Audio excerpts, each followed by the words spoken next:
listening to Data Framed, a podcast by Data Camp. In this show, you'll hear all the latest trends and insights in data science. Whether you're just getting started in your data career or you're a data leader looking to scale data-driven decisions in your organization, join us for in-depth discussions with data and analytics leaders at the forefront of the data revolution. Let's dive right in. Welcome to Data Framed. This is Richie. A frequent theme of this podcast is to try and encourage you all to gain some data skills so you can solve data problems yourself without having to rely on others. Today we're talking about the opposite thing, using data science at consultancies where the whole point is to solve other people's data problems. In a previous stage of my career, I briefly worked as a data science consultant, and I found that there were a lot of interesting challenges that applied to this field, like having to build trust with new clients and juggling multiple projects under tight deadlines. Since successful consultancies necessarily have to become great at data communication and data project management, there are lots of lessons to be learned for other industries too. My guest today is Pratik Agrawal, a partner at Kearney Analytics. He's a software engineer turned data scientist and has led teams of data science consultants at Boston Consulting Group and now Kearney. He's an expert in digital transformation programs and digital strategy, so I'm hoping to pick his brains on how data science works in consultancies. Hi there, Pratik. Thank you for joining us. Just to begin with, can you tell me a little bit about what Kearney does?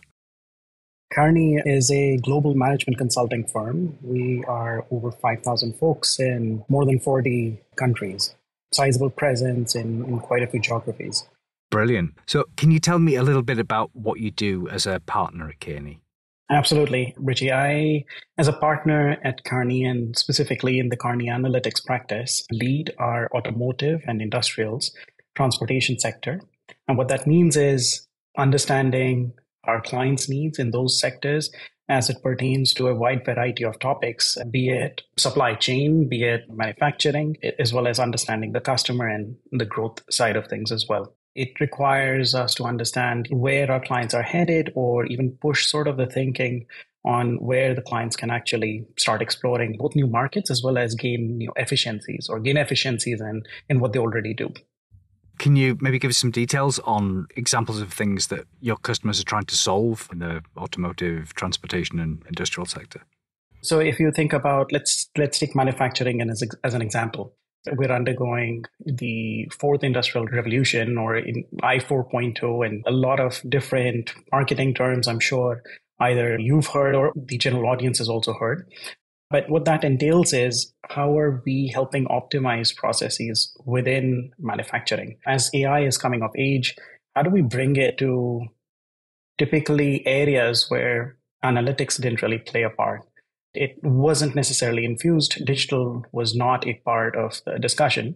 How do you use things such as computer vision to understand safety violations or safety issues, labor productivity? How do you understand bottlenecks in a plant? And can you do early detection? Can you build early warning systems? How do you organize your inventory within the plant to be able to say, I don't have to shut down my plant because I didn't have the right parts or the right labor available?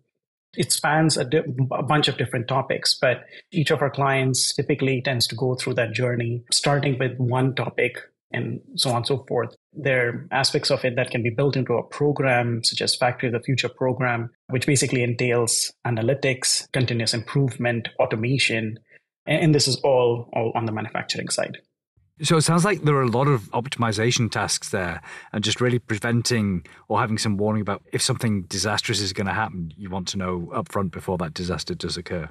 Absolutely. I mean, it's predictive. It's also getting ahead of the curve is simulation. Can we simulate what our world will look like tomorrow or in a month's time? And if we can simulate, we can get ahead of planning, get ahead in our planning discussions.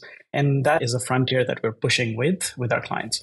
Brilliant. I'm really curious to know how analytics from the consultancy side differs from when you're doing analytics for your own business. So perhaps can you talk me through at a high level, what does a consultancy data project involve? In the industry, what I saw as working in analytics teams, machine learning teams, or AI teams, was essentially that you had a singular focus. You weren't necessarily looking to go span across the enterprise. There were very few opportunities to essentially help optimize what one would do as a firm. And I think as a consulting firm, we come in with a different perspective. Is let us look at the business overall and help you optimize that portion of it. And instead of going with just the strategic tools, let us bring in analytics as well. And that spans across the enterprise versus, let's say, having a more of a focused view on where analytics could apply. That's really interesting, I guess, because you've seen lots of different businesses. You have this high-level vision of what it can look like. Is that correct? Yeah, absolutely. And I feel that it's definitely been the unlock for my own personal journey, having worked both in industry and then switching to consulting, where I saw that I could understand the value that I was bringing very quickly in these shorter projects, shorter programs, versus I think working towards a project that would be typically a year, multiple years if I were to be in industry. At least that was what my experience was. And maybe just to make this more concrete for our listeners, can you give some examples of projects you've worked on, maybe something you've enjoyed or had a big success with? A ton of projects that were all interesting, but chiefly among them, one experience that I always recall is my experience working in South America. This was for a large forestry client and an amazing opportunity to spend time on the ground working with the teams that were very diverse, coming from different countries, different backgrounds, different educational profiles. And what we were doing was helping this client go through the digital journey that I was mentioning before, helping their plants enter the digital age with is essentially things like, can we help you reduce production waste? Can we help you improve your quality? So essentially yield and all of that using real-time AI, using the cloud-based systems, developing our AI applications, but then pushing them and having them in cloud systems to do essentially round-trip calculations in less than a second. That was eye-opening both for the client and for us to see that this was definitely possible. And it was driving value at the end is we were able to achieve a few percentage points in reduction in raw material required. Really interesting project. Loved the culture, loved understanding who the people are and what the work culture is. Somewhat different than what I was used to as working in the US. And that's what opened my eyes is like different geographies have different ways of approaching problems, as well as how to come up with a solution and implement solutions. That does sound like a fascinating project because I guess you're mixing the very high-tech stuff with the AI and then you got, I guess, growing trees is a, by default, a sort of fairly low-tech thing. It's trees. So mixing the two does sound like a very interesting project. I'd love to get into more detail about how you do that perhaps later. But before we get to that, I'd like to talk about who your team is and who gets involved in these analytics projects. So perhaps can you tell us a bit about your team? Who's working for you?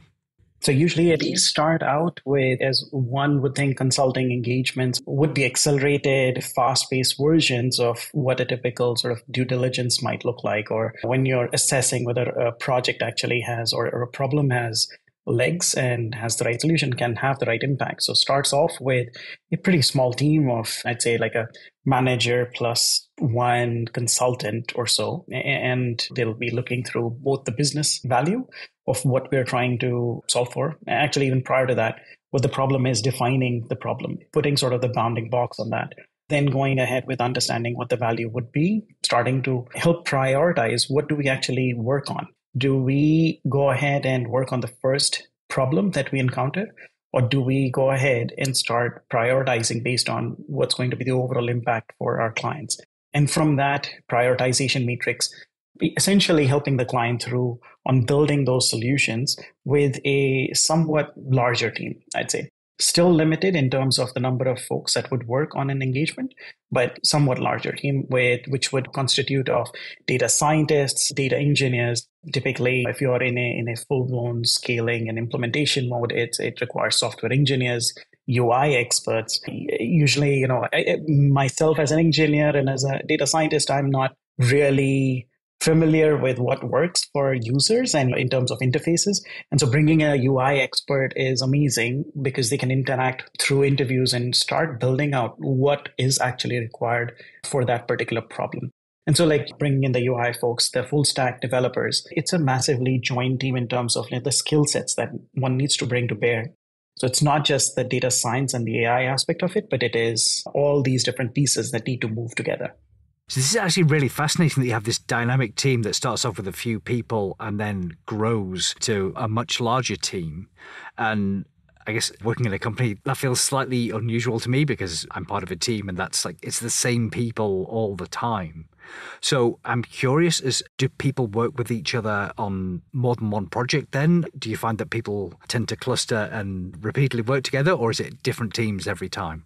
I think that's an excellent question. I mean, the way the consulting model is set up, it is that if you're early on in your career, you get to experience a ton of different projects across multiple industries, and that's actually encouraged. You don't start aligning yourself that quickly to a said sort of industry practice or industry itself. Early on in your career, if you're just getting out of college, if you're just getting out of grad school, you're encouraged to spend more time across different engagements and a variety of them across different functional topics. What that does is it helps you build a much broader base of understanding of what you can accomplish and what you can do, as well as you start thinking about what you would want to specialize in, given sort of what all you've seen. So it's only with tenure that you start specializing and you start seeing folks coming together on certain topics. So as an example, our automotive segment, if I take that, there are partners who are already working in the automotive sector, have said clients, they decided this as either as an industry for them to focus on, or this was something that they had prior experience in as they stepped into consulting. But we continuously do work in automotive as partners. But then if you think about, let's say, principals and managers, etc., you start slowly specializing into a specific industry. It does sound like there's a sort of fairly well-defined career path straight from being a graduate out of university to being someone who's a lot more senior. So that kind of career progression is very cool. I'm curious as to what the mix of people with data skills is and the other maybe less technical consultants. One thing that I've found that has changed over these last many years in consulting is we've become more accustomed to working with data. And this is just broadly speaking. So it's not just the analytics practices or the AI practitioners, but it's the broader sort of consulting landscape. And that's to do with how we think about where we can drive decisions from. Data-driven decision-making is I think, is baked in now in almost all parts of consulting. Having said that, there are specialized skills that are required by analytics practitioners who are coming in because you're now the tip of the spear in terms of how you're both understanding the problem as well as defining what the solution might look like. And with that, thinking through on can you handle larger data sets? It's taking things beyond Excel. I think we were at Excel a few years or many years ago. I think it's taking it beyond that. And if you are somebody who loves doing that, I think there's definitely a huge place for you to be in a consulting team. It sounds like the difference between data analysts and the rest of the consultants has blurred a bit. So it isn't just people with data in their job title that need data skills. Actually, everyone needs some level of data literacy. So can you tell me a bit more about what are the common data skills that people need? Absolutely. Richie, I think, the fact that we're approaching, or we have already approached the point where there are advanced skills in data literacy that are needed, or just advanced data munging skills, I'd say. And on that front, having skills in Python, somebody having skills in handling larger data sets that span more than just 1 million rows or so are par for course now. As an interesting example, we've had clients who've asked us, can you handle a terabyte of data? Can you handle a petabyte of data? Or rather, the request that you've made spans this much volume of data. And trying to find that skill set to be able to handle that kind of volume is always in demand. So I'd say somebody who has skills on handling big data, has skills in good level of Python programming. That's the kind of data literacy that I typically look for, who isn't fazed by the volume of data, who isn't fazed by the challenges that come with data. That's what I typically look for in folks. That's really interesting that Python skills and big data are kind of just the entry level that you need in order to start working in this field. Because that's quite a high requirement compared to some other fields. So related to this, are there any domain-specific skills that are needed? So, for example, do you need experience in automotive and manufacturing in order to work with you? That's a great question. I think domain-wise, somebody coming fresh out of college or some fresh out of university as a grad, you may not have the exposure to the domains that we typically have, right? Like the different domains. But maybe you've worked in a specific domain as an intern. But what happens is that as you're progressing, if you're coming in as an experienced hire, we're looking at you as somebody who has the experience in a set domain. So the domain knowledge can actually differ on two aspects. So one is more sort of generic domain knowledge, is like, what is the value chain for let's take as an example, automotive. Automotive has a very defined value chain on who the different players are, what OEMs are, what the different tier one suppliers are, how does the ecosystem work with dealerships, etc. Somebody coming in with that kind of knowledge. How does sales work? That would be fantastic, right? Or you could develop that knowledge while you start your journey with Kearney. The second and more technical aspect of it is there are different systems that are very specific to each of these domains. So having exposure to them is definitely a huge plus point, but not to say that you cannot gain that expertise again while becoming a consultant or being a consultant. I'll take as an example, working in manufacturing, it's very common to be working on systems such as historians. And historians are specific systems around recording sensor data, sensor signals at a very minute scale. So like at almost like a second level or even lower frequency than that. So it sounds like the traditional flow then is that you learn the technical skills and data skills first, and then you learn the domain skills after that. And I do find it interesting that, particularly in manufacturing, you've got this sensor data is incredibly important. So it strikes me as being a little bit like the Internet of Things data that's becoming very popular at the moment. Oh, that absolutely is right. It is the IoT, or in some references, it's also industrial Internet of Things, so IIoT. And we're quickly getting into now the metaverse and how digital twins play a huge role in going beyond just utilizing sensor data. I don't know anything at all about digital twins, so perhaps you can elaborate on that. I can talk about digital twins in more sort of the manufacturing and the supply chain aspects of the world. And what that entails is a digital representation of how the world around you works. Let's take a manufacturing plant as an instance. Understanding how each operation in your plant works, understanding what's the cycle time for every possible job or task within the plant, and being able to codify it into a model, which is essentially a clock-driven or a system clock-driven, let's say, procedure. You are now able to quickly step through the machinations of what a day might look like in the plant. If you know what you need to produce, if who you have in terms of producing, so what's the supply as well as the folks, and you know enough about your assets. So things like the machinery that are present in the plant, and you know how they perform, you're able to then quickly go ahead and say, the next shift or the next day is going to look like this. This is where I'll have bottlenecks. This is where I'll have an asset that's going to be down. And that is incredibly powerful because you can now on the fly decide what you need to do in order for you to preemptively deal with the situation or de-risk the situation. Okay, so the idea is it's like a sort of a simulated version of your existing factory or perhaps part of it. This sounds like it might be quite useful for scenario planning. Absolutely. So do you use it for trying to understand different use cases? Like, okay, if our orders go up by 20%, then we can figure out how to deal with that. Is that the idea?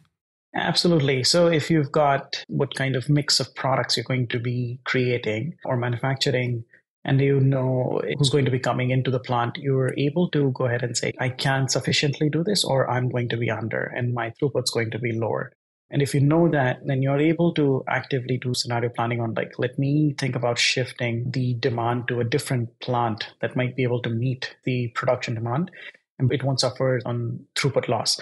Now, that's one use case, but there are multiple use cases that are you can think about for the digital twin. It's what are the opportunities to do improvement within the plant? What are the opportunities about if I were to add another area, another sort of production facility or another packaging facility, where should I add that across my network? So now you're taking it beyond just the four walls of the plant, but you're thinking more on a network basis. So a ton of questions that can be answered by digital twin. Things like, what should my new facility look like? So greenfield applications. If you've studied your existing setup, how do you optimize that? That sounds like a really fascinating field. I'd like to pivot the conversation back to where we were talking about skills. So we talked a little bit about the data skills you need. So things like Python and working with large data sets. We talked a bit about domain knowledge and how that tends to be acquired over time. I'd like to talk a little bit about the soft skills. So are there any soft skills that you find to be particularly important as a consultant? That's a great question and a great point that you're hitting on, Richie. Soft skills are paramount to, I think, whatever we do being successful. A large part of consulting is change management, is to help our clients embed whatever has been developed and ensure that there is sustainability of those solutions. So as far as that goes, soft skills, being able to communicate clearly, crisply, articulate what is required, as well as, I'd say, communicating progress and really being there for the client and having an active ear for them is really important. A lot can be quickly accomplished if you've got the right sort of communication skills. Okay, so it seems like communication is perhaps the number one soft skill that people need. Is there a difference between communicating within your company, between team members, and communicating to a client? I'd say that within the team itself, communication is everything. Communication, being able to collaborate effectively, being able to communicate as quickly as possible, and not hesitating from raising your hand if there is something that seems that you might not have familiarity with. It's really important to be able to communicate as quickly as possible. And one shouldn't shy away from that, because what that does is it immediately gets the team involved. It brings out a lot of discussion and you have your answers very quickly, as opposed to trying to solve things by yourself, which can tend to be a little bit longer since you're trying to research topics which you don't have familiarity. It's just basically crowdsourcing. I'd say like crowdsourcing. If that's a pain point for you, you've not been able to come up with the right solution as quickly as possible, crowdsource, understand where pockets of expertise might be and leverage them. And with clients, I think it's also one important aspect is let's co-design with clients. So it's, again, do not develop something in a silo, because ultimately the client has the right domain expertise, has the expertise, right? They've been in the firm for a while. They know exactly how things work. Involving the client themselves in this design process, making them a part of that journey is also paramount to making these projects successful. All right, brilliant. And just to wrap up the section on skills, for anyone who's interested in working as a data consultant, what do they need to do to get hired by you? Well, I think three key things. One, be genuine and genuinely interested in the problems that you're trying to solve.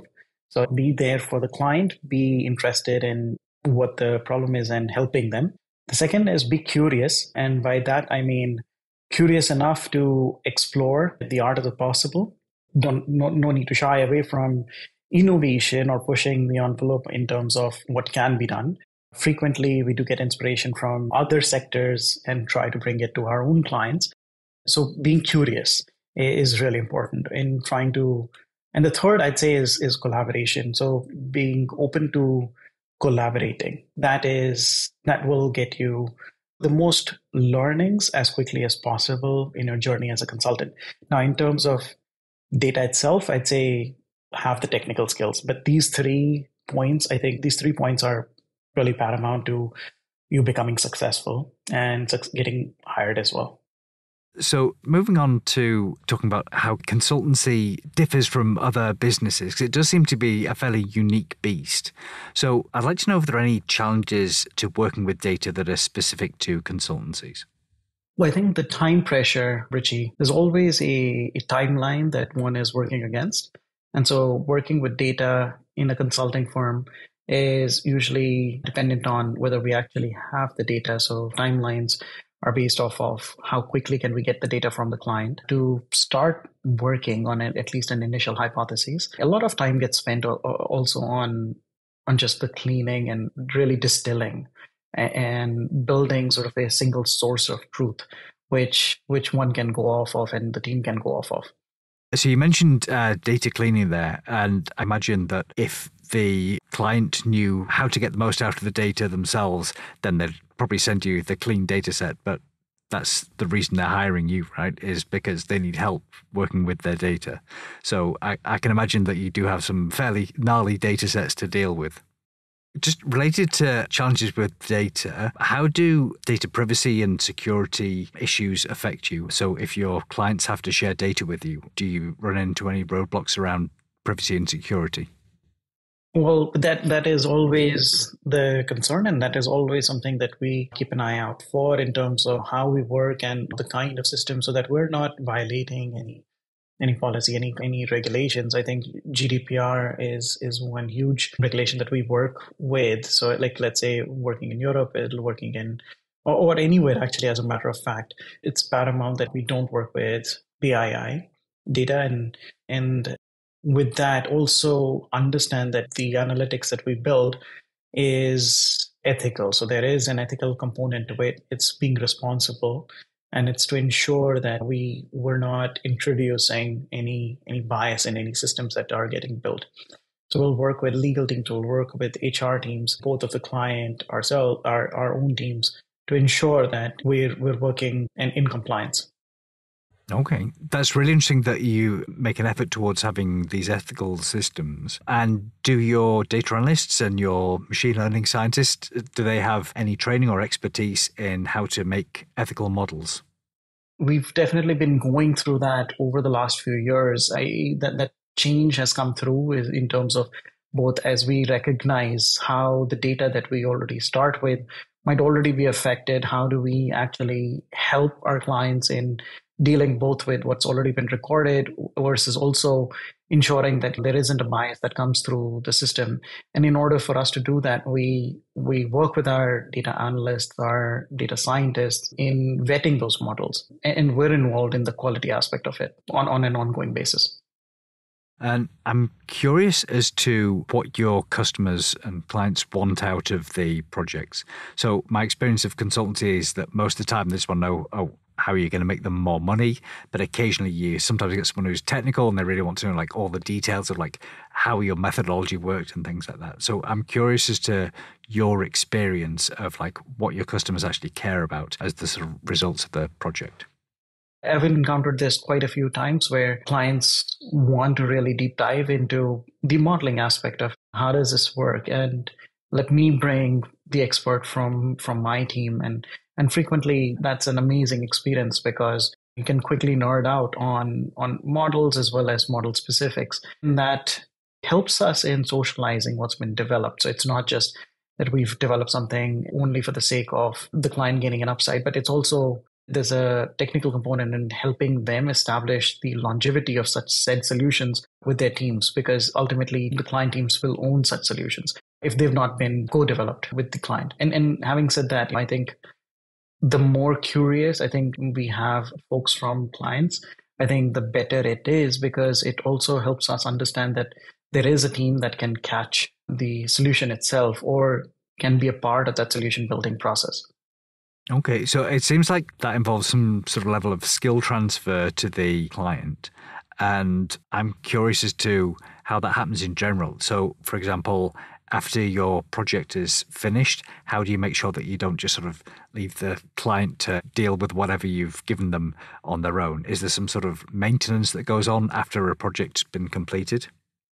We work on helping the client either stand up the capability. So like personally, I've helped clients stand up an entire digital organization, help them stand up their data science organizations. So it's both capability build, but then also the training of teams. So we'll do, let's say, two in a box a solution where we co-design the solution with the client, and along the way we train up the client's team members. As an example, on the digital twin front, I've personally done that where we've trained client team members while developing the solution so that the client actually had an entire team to continue working both with the solution that was developed, but then develop new solutions, new digital twin solutions. And so that was capability building, both from standing up the team, but also training up the team. That's frequently the way that we'll go about, but those are definitely larger projects, larger programs. On the shorter term, on the sort of smaller scale projects, we document everything. We hand over materials to clients. We organize training sessions so that that can ensure sustainability for the client. And of course, we're around for our clients to be able to answer questions while they go off on the next chapter of their journey. And just circling back to something you said earlier about you often have quite strong time pressures in terms of delivering projects. So it seems like you must have a few tricks up your sleeve in order to be able to run projects efficiently. So do you have anything you can share with us? So I'd say on that front, I think we know for a specific industry what to be looking out for, what are usually the areas where clients might be suffering. Then, of course, our own relationships with the client, we were able to get to it much quicker. I think on the project management aspect of it, it does become that we know what the typical risks are and where there might be slip up. And that's already a part of the training curriculum. So anyone who's becoming a new manager will go through the basis of getting that kind of training. So as you're an associate and going on to becoming a manager, you're receiving those trainings along the way as well. And it's important. You, as an associate or as an analyst in the firm, you're managing your own work. But as a manager, you're managing not only your work, but you're managing your associate and analyst work. And quickly, those trainings start becoming very useful because you're taught in how to structure your work and how to structure your project. Okay, so having that sort of structure and the template, it sounds like it helps you reuse work from one project to the next. That's something I'd like to get into in a bit more detail. So how do you go about ensuring that you're not having to reinvent things from scratch every time you start a new project? So in order for us to do that, we'll capture the stories, right? We capture our stories of what we've done in previous projects, and are they similar in nature to what we might be working on currently or we might be working on in the future. We use that to build our base of how the project went, and it's building off of those stories to be able to go ahead and say, this is our base of understanding on how that went. Usually these are common pitfalls for this kind of an engagement. So like as in, if we take predictive maintenance as an example, we know what systems one will be working with, what are common pitfalls of predictive maintenance in the forestry industry or in the airline sector or in the automotive sector, and how do you help a client through that? So building a base of understanding going off of what we've already seen before is usually helpful. Speaking with those teams, so opening up, like having a much more collaborative channel on what works and what doesn't work. And if you're running multiple projects at once, how do you juggle the context switching from one project to another? That's always good. There's always a challenge in that, but there's also the thrill in being able to juggle a few projects. Why I say that there's a thrill is the fact that you can see the movement on all these different projects at the same time, which is interesting. I think the context switching can be a problem, especially if you're new. And if you've gained the experience, I think, you've got some years under your belt, you start becoming better at it, but there's still always going to be a slight challenge around context switching. And we try to limit on how many things that one can pick up as an individual, because there's only so much time in the day, there's only so much time in the week that you can devote to topics. So how many topics one can pick up and make a meaningful progress, you decide based on where you're at. And as an associate coming into the firm, or as an analyst, you're focused 100% on one project. As a manager, you're focused on 100% on a project. And thereafter, it starts becoming a question of how much time one needs to put where. And back near the start of this, you mentioned your project in South America about working with forestry and having these sort of AI solutions, which sounded quite high tech. So maybe can you talk a bit about what the technology in that involved? So this one was more around helping the client understand and build a uniform product, and the uniform product being pulp production. So this was pulp production from their own sustainable farms. How do you understand the biochemistry of the wood that comes in to be then able to say what's the product quality going to be? If you could predict that, you can then preemptively adjust levers to essentially ensure that you're getting consistent quality, or you can ensure what mix of wood goes into the creation of pulp to be able to ensure the uniformity of quality.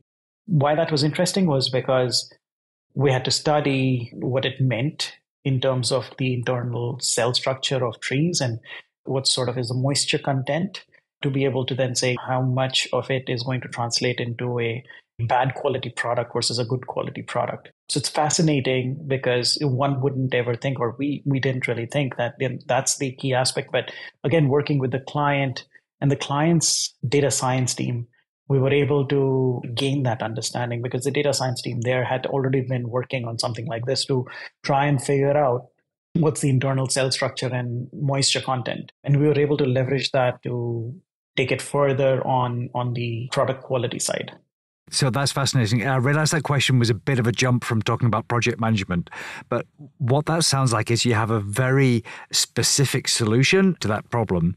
I'm curious as to what happens when you have to build technology for one specific project, because it's quite a niche specific thing, but then you have all these other projects. I'm wondering, how do you juggle with the different technologies in different projects?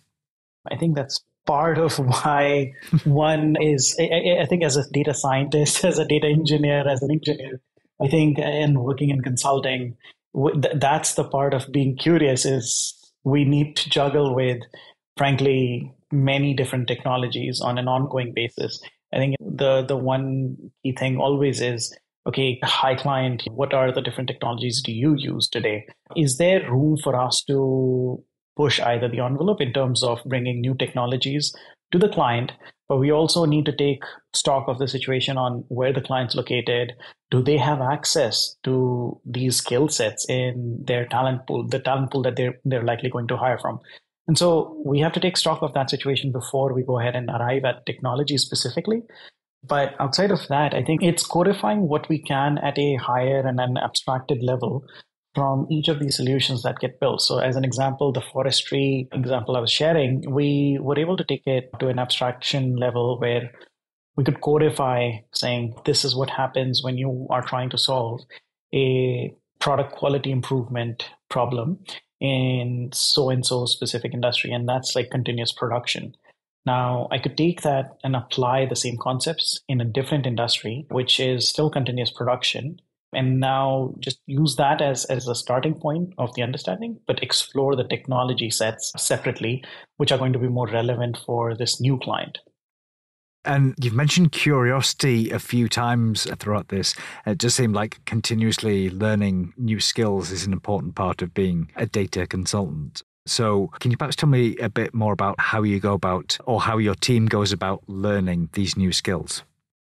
I think both the research, Richie, is like if you encounter it, researching what might actually help get us off the ground quickly enough.